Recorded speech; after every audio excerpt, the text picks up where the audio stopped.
Përshëndetje të nderuar teleshikues, mirë se erdhët në edicionin e sonëm të lajmeve këtu në televizionin Opinion. Prizreni organizon marsh në 20 vjetorin e masakrës së Srebrenicës. Sporti prioritet i komunës së Prizrenit, kryesuesi i kuvendit premton mbështetje edhe me tutje për lirin dhe bashkimin. Kosova siguron vetëm 80% të bukës këtë vit.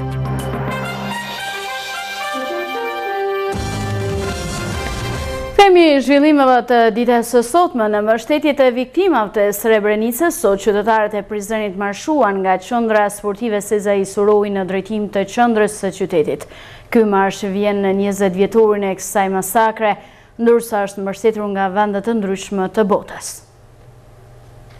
Në Prizren u organizua marshi përnder të 20 vjetorit të masakrës së Srebrenicës. Organizator të këtij marshi ishin dy organizatat jo qeveritare të bosnjakëve në Prizren, e përkrahur dhe nga Drejtoria për Kulturë e kësaj komune. Marshi i paqes për Srebrenicën filloi nga qendra sportive Sezai Suroi në Prizren për të vazhduar në Bashdarhane, pranë shtëpisë së bardhë, si dhe rrugës drejt Shadrvanit, ku organizua performanca Lulja e Srebrenicës. Marshi i paqes ishte manifestim këmbësorësh i cili mbahet në kuadër të përvjetorit të gjenocidit ndaj bosnjakëve të Srebrenicës dhe të rrethinës së saj me qëllim të përkujtimit të viktimave të gjenocidit dhe rikujtimin e krimeve të tmerrshme të kryera nga forcat ushtarake të Republikës së Serbisë, të ndihmuara nga forcat e policisë serbe ndaj popullit bosnjak në muajin qershor të vitit 1995.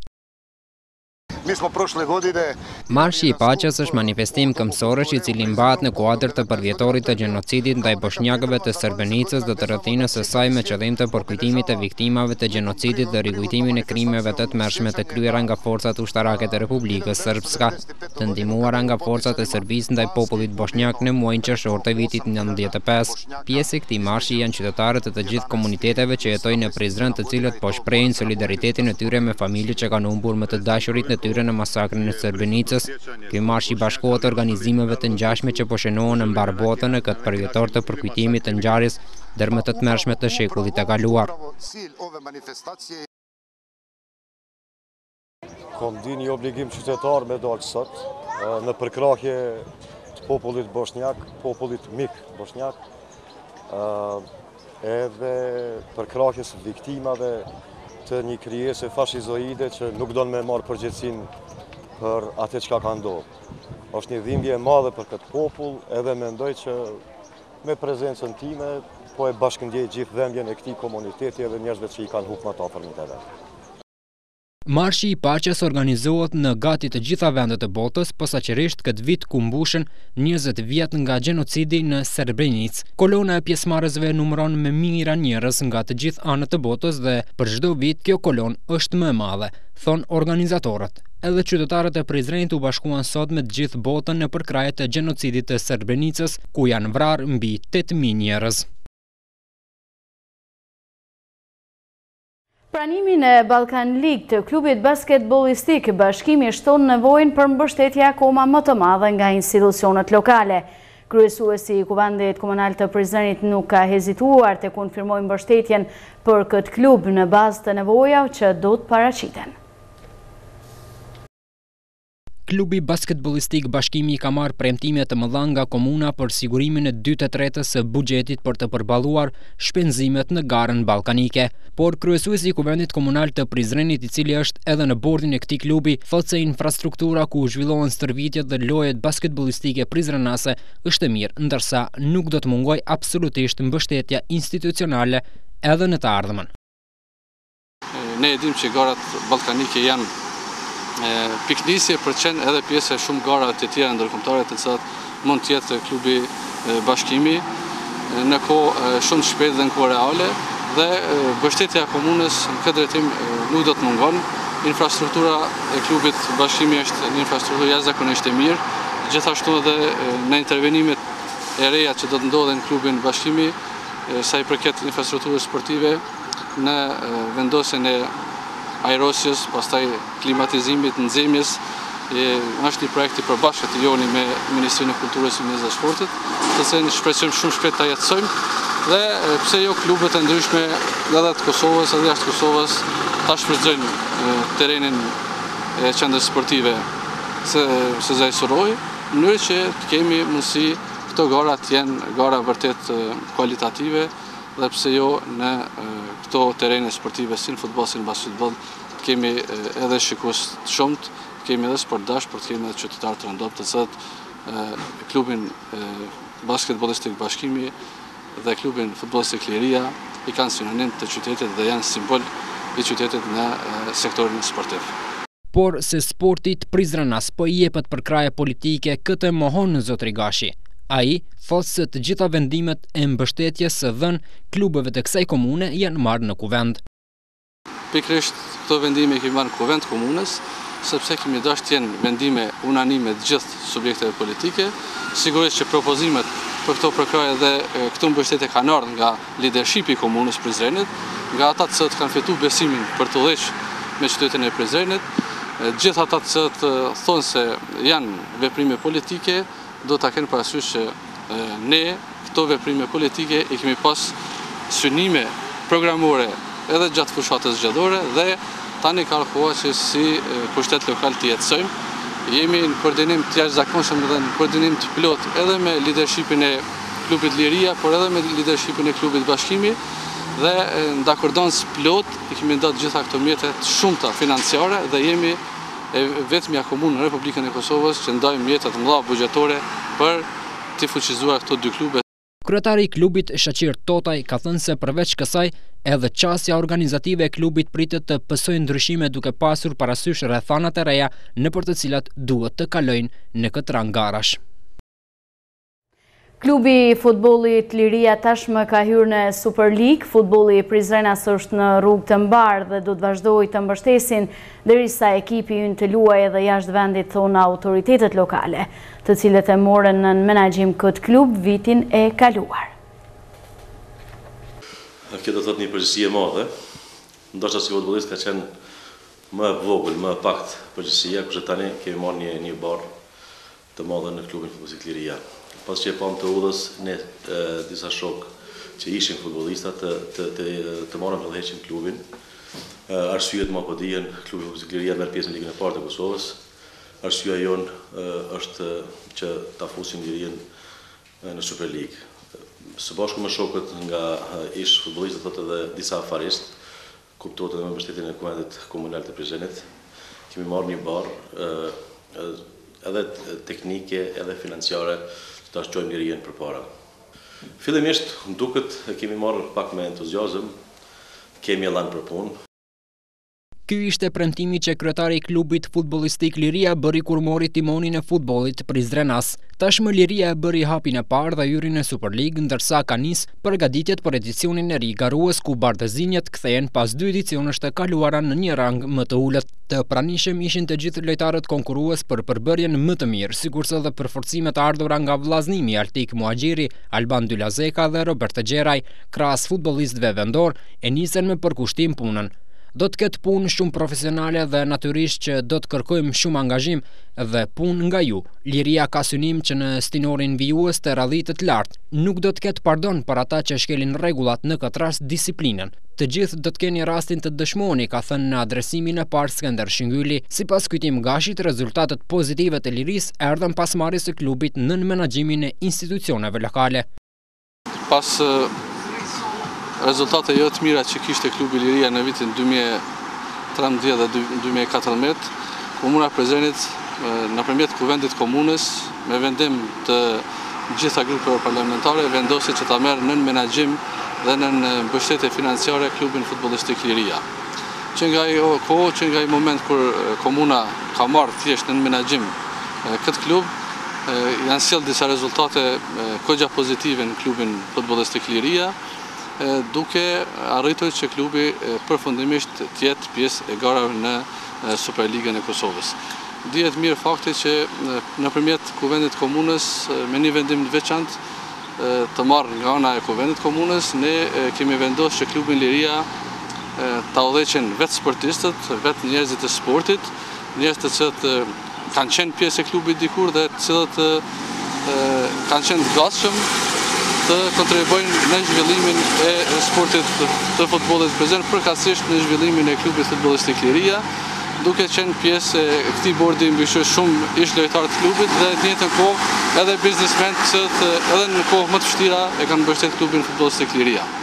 Ne jemi jashtëzakonisht lumtur si kuvendi komunës që përfundimisht ky klub që nga koha kur ne kemi marrë në menaxhim ka sjellë rezultate të jashtëzakonshme, rezultate dukshme pozitive, thash edhe më herët duke u bërë pjesë e Superligës dhe ne jemi të bindur që me lëvizjet e fundit të cilat janë duke u zhvilluar brenda klubit futbollistik Liria me ardhen e lojtarëve eminent me emra të njohur, klubi do të ketë rezultate jashtëzakonisht mira edhe në Superligë, por në të njëjtën kohë jemi të bindur se shumë shpejt do të jetë edhe pjesë e garave në ligat të ndryshme ndërkombëtare.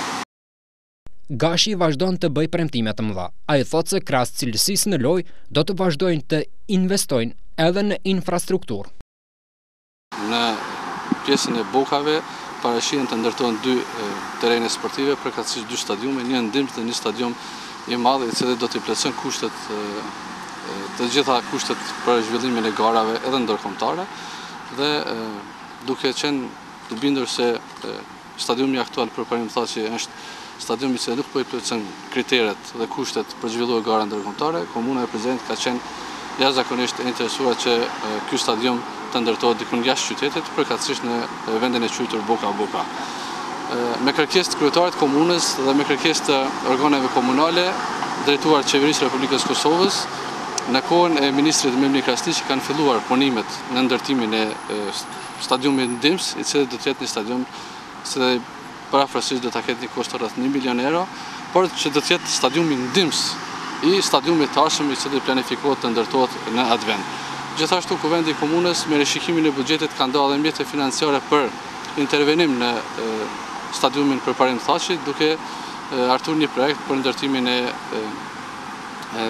tribunave dhe në të njëjtën kohë po planifikohet që të ketë edhe intervenime të reja sipas kërkesave që i ka bërë klubi futbollistik Liria për ta funksionalizuar edhe terrenin tjetër Ndims që ka aktualisht stadiumi për Parimthaçi dhe në farforme të arrijmë të kemi një infrastrukturë e cila do të plotëson kushtet për klubin futbollistik Liria dhe për garat në Superligë. Gjithashtu do të kemi parasysh dhe do të jemi të interesuar që shumë shpejt fillojë ndërtimi edhe stadiumit tjetër kryesor, i cili natyrisht ka një kosto të lartë dhe me forcat aktuale buxhetore të komunës është e pamundur të realizohet, por jemi në kontakt edhe me donatorë ndryshëm, edhe me qeverinë e Republikës Kosovës dhe besoj që edhe këtë projekt madhor të kryetarit Muja dhe të qeverisë lokale do ta jetësojmë shumë shpejt. Stërvitje në klubin Liria e nisi dhe Blendi Memaj, një 20 vjeçar që ka qenë pjesë e akademisë së klubit futbollistik Liria e që 3 vjet rresht ishte tek skuadra turke Beşiktaş. Ndërkohë po punohet në sjelljen e lojtarëve dhe nga Uruguay, Italia dhe Brazili, që të gjithë fillimisht do të testohen. Sërish të regjistrohen në rastet të dhunës në familje në komunën e Prizrenit, policia raporton gjithashtu edhe dhunë fizike në mes të afërmëve për motive pronësore. Mbrëmë rrethorës 18:30 minuta policia në Prizren ka pranuar një informacion i cili bën të medijes në rrugën Ismail Kryezi, një qytetar i komunitetit Ashkali, në ndikimin e alkoolit ka sulmuar bashkëshortën e tij me që rasti ka shkaktuar lëndime të lehta trupore për të cilat viktima ka kërkuar ndihmën mjekësore. Pas pranimit të informatës, policia e Prizrenit ka arrestuar të dyshuarin dhe në konsultim me prokurorin e shtetit është vendosur që dhunuesi të ndalet në mbajtje në masën e arrestit policor. Sipas raporteve hetimore, thuhet se i dyshuari është recidivist i dhunës në familje. Policia gjithashtu njofton edhe për një incident tjetër që ka ndodhur pas ditën e djeshme në rrugën Ismail Kryeziu, ku ka ndodhur një sulm fizik ndaj një viktime nga 2 të dyshuar që të 3 me mbiemër Bytyqi, që përpasoi sipas raporteve mjekësore viktima ka pësuar lëndim të rënd trupor. Sipas hetuesve, të cilët kanë dalë në vendin e ngjarjes, thuhet se sherri ka plasur për shkak të menaxhimit ose mosmarrveshjev për një autolarje. Pasi të njëjtit janë recidivistë vepra penale, prokurori i shtetit ka urdhëruar që të 2 të dyshuarit të ndalen në masën e arrestit policor. Festivalet e filmave dokumentar në Ballkan, Pravo Ljudski, Sarajev, Dokufest Prizren dhe Makedox Shkup, të mbështetur nga NED, National Endowment for Democracy, kanë hapur thirrjen e aplikimit për edicionin e 2 të shkollës së filmit dokumentar aktiv. Këto 3 festivale të filmit dokumentar i ftoi të aplikojnë të gjithë të rinjt nga Bosnia dhe Hercegovina, Kosova, Maqedonia dhe Serbia, të moshës 18 deri në 22 vjeç dhe me pasion për filma dokumentar. Aktiv 2 dhe është në vazhdimsi e programit jo formal arsimor që inkurajon të rinjt që të përdorin fuqinë e fotografive dhe të angazhohen me realitetet sociale përreth tyre. Shkolla e filmit dokumentar do të mbahet në Prizrenin historik dhe piktoresk në Kosovë nga 27 gushti deri me 10 shtator 2015. Pas procesit të përzgjedhjes, 16 pjesëmarrës të rinj do të ftohen për bashkëpunim krijues dhe për shkëmbim në mbikëqyrjen e kineastëve me përvojë nga vende të ndryshme të botës. Ata do të shqyrtojnë proceset e të shkruarit, hulumtimit, zhvillimit dhe prodhimit të filma dokumentar, duke e familiarizuar veten me aspektet e regjisë, filmit dhe regjistrimit të zërit, editimit dhe postproduksionit të fotografive dhe zërit. E themeluar në vitin 2013, Shkolla e filmit dokumentar është një nismë rajonale nga festivalet kryesore të filmit dokumentar në Ballkan, mbështetur nga NED, National Endowment for Democracy, me qëllim të bashkëpunimit të forcave dhe ndarjes së përvojave dhe njohurive të tyre me autor të rinj me pasion dhe interes për filma jo fiktiv.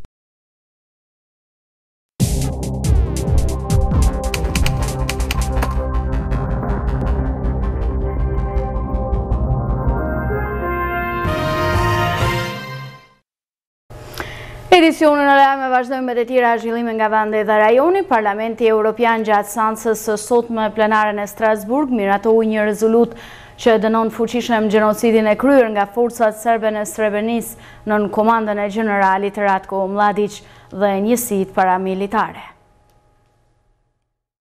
Teksti i rezolutës përmban dhe 2 ndryshime, dënon veton e përdorur nga Rusia kundër rezolutës britanike për Srebrenicën në Këshillin e Sigurimit të OKB-s. Përshëndet vendimin e 11 korrikut të shpallë ditëzie në Bosni e Hercegovinë në kujtim të viktimave, transmeton Telegrafi. Parlamenti Evropian ka dënuar masakrimin e 8.000 burrave dhe djemve musliman dhe theksoi se vetëm përmes njohjes së krimit mund të vijë deri tek paqja vërtet në Ballkan. Vlen të theksohet se rezoluta për Srebrenicën është futur në rendin e ditës pas propozimit të deputetes kroate Ivana Jakovčića. Kujtojmë se dhe Kongresi Amerikan ka vendosur të votojë një rezolutë të tillë gjatë ditës së nesërme. Kosova nuk do të arrijë të sigurojë bukën e motmotit me rreth 84.000 hektar sipërfaqe të grurit, sa ka të mbjella në këtë vit. Nga këto të mbjella në këto ditë ka nisur dhe fushata zyrtare e korrjeshirjeve, pritet të plotëson rreth 50% e kërkesave të konsumit, kurse pjesa tjetër me grur dhe miell mbetet të mbulohet nga importi i vendeve të rajonit dhe si viteve të tjera edhe nga Serbia. Kështu tha njohësit e bujqësisë edhe pse zyrtarët e Ministrisë së Bujqësisë e kundërshtojnë këto të dhëna. Zyrtarët e kësaj ministrie thanë se nga rendimentet e grurit të sivjetëm pritet të mbulohen kërkesat e qytetarëve rreth 80%. Shkelzen Dragaj, këshilltar për media i Ministrisë të Bujqësisë, tha për Kosova Press se sipas statistikave të kësaj ministrie janë mbi 84.000 hektar në të gjithë territorin e Kosovës me grur, prej të cilave janë rreth 11.000 farmerë të cilët kanë aplikuar për mbështetje nga Ministria e Bujqësisë për subvencionin të grurit. Ai theksoi se janë 44.000 hektar të cilët subvencionohen nga Ministria e Bujqësisë. Nga këta të gjithë sipas tij janë mbështetur me nga 150 euro për hektar, që përbën një rritje në vitin e kaluar, të cilat kanë qenë 125 euro për hektar. Dragaj tha se nuk i plotësojnë kërkesat 100%, por mund të jenë prej 80 ose 75%. Sipas tij, se sa do të plotësojnë kërkesat krejt do të varet nga raporti përfundimtar pas korrjeshirjeve, ndërsa profesorin e Fakultetin e Bujqësisë Imer Rusinovci theksoi për Kosova Press se në bazë të kërkesave të popullatës që janë në Kosovë nga këto sipërfaqe kultivuese, sa janë si vjet me grur, sondazhet e realizuara në terren premtojnë se diku rreth gjysma ushqimit, përkatësisht 50%, siguron Kosova bukën. Rusinovci tha se nuk ju beson të dhënave zyrtare nga Ministria e Bujqësisë për sipërfaqe të mbjella me grur, pasi që nuk kanë akoma një incizim të saktë e të mirëfillt në terren që të dihet me saksi se sa është sipërfaqja kultivuese. Njohësi të çështjeve të bujqësisë tha se pret nga ky vit prodhimtari mesatare prej 3.5 ose 4.2 ton, që sipas tij është shumë e ulët në krahasim me potencialet prodhuese që i kanë kultivaret. Rusinovci ka kundërshtuar mënyrën subvencionimit të bujqve. Sipas tij, ky mekanizëm, i cili është obligativ i domosdoshëm për fermerët, duhet krejtësisht ndryshe të ndërrohet viteve të tjera. Ai tha se nuk mund të jetë kriteri vetëm një njësi sipërfaqësore për të mbështetur ose për të subvencionuar. Profesori ka folur dhe për çmimin e grurit dhe bukës, i cili tha se çmimin sikur viteve të tjera edhe për këtë vit e cakton tregu në bërës ndërkombëtar. Ai nuk pret ngritje ose ulje të çmimit pas fushatës së korrje shyrjeve. Qeveria e Kosovës ka hartuar strategjinë kombëtare për zhvillim 2016-2021. Kjo strategji pretendohet të jetë udhërrëfyesi i prioriteteve të cilat do të jenë kryefjalë kryesore për rritjen ekonomike dhe fuqizimin e sektorit privat. Kështu ka thënë kryeministri Isa Mustafa në hapjen e takimit të iniciuar për përgatitjen e kësaj strategjie. Ai po ashtu ka vlerësuar këtë strategji si shumë të rëndësishëm, duke thënë se nuk dëshiron që ky dokument të mbetet vetëm dokument, por të realizohet gjatë periudhës së ardhshme. Ai po ashtu ka thënë se do të përqendrohen në projektet dhe investimet strategjike. Rritja ekonomike në periudhën e ardhshme do të synohet të arrihet nëpërmjet renditjes së qartë dhe objektiv të prioriteteve, apo thënë ndryshe në prioritetin e prioriteteve, përqendrimit në projekte dhe investime strategjike, rritjes së pjesëmarrjes në tregje të jashtme, zhbllokimit të potencialeve dhe të aseteve material financiare, dur tani të pashfrytzuara siç janë pasuritë minerare, energjetike, pronat toksore, fondet financiare dhe momentalisht ndodhen jashtë përdorimit dhe jashtë shfrytëzimit ekonomik. Së bashku me strategjinë kombëtare për zhvillim do të adaptojë dhe kornizën legale, e cila do të mundsojë tërheqjet e investimeve të huaja dhe do të bëjë vendin ton konkurrent në ofertën për tërheqjen e këtyre investimeve, ka thënë Mustafa, ndërsa ministri i Financave Abdullah Hoti ka thënë se kjo strategji buron nga politikat e qeverisë aktuale. Ministri i Zhvillimit Ekonomik Bleran Stavilesi tha se është dashur shumë kohë më parë qeveria të ketë një strategji të tillë. Ky është takimi i parë iniciuar për përgatitjen e strategjisë kombëtare për zhvillim 2021 pas vendimit që kishte marrë Mustafa në qeveri për themelimin e grupit punues. Mustafa ka thënë se po ashtu kjo strategji nuk do të jetë e pandryshueshme dhe statika do të ketë mundësi të ndryshimit. Për 2 ditë rresht, kryetari i Lëvizjes Vetëndosje Visar Ymeri mori pjesë i ftuar në Kongresin e Internacionales Socialiste që u mbajt këtë javë në selinë qendrore të OKB-s në New York, me pjesëmarrjen e partive social-demokrate nga e gjithë bota. Diskutimet në këtë kongres u përqendruan rreth çështjeve të sigurisë, zhvillimit të qëndrueshëm ekonomik dhe ndryshimeve klimatike. Gjatë 2 ditëve të këtij kongresit, kryetari i Vetëvendosjes Ymeri pati mbi 10 takime me delegacionet pjesëmarrëse, duke dhënë një vëmendje të veçantë takimeve me delegacionet nga shtete si Spanja, që ende nuk e ka njohur Kosovën. Vizita e Ymerit në SBA vazhdon këtë ditë me takime në Washington me kongresmen amerikanë që punojnë nga afër me Ballkanin dhe me çështjen shqiptare.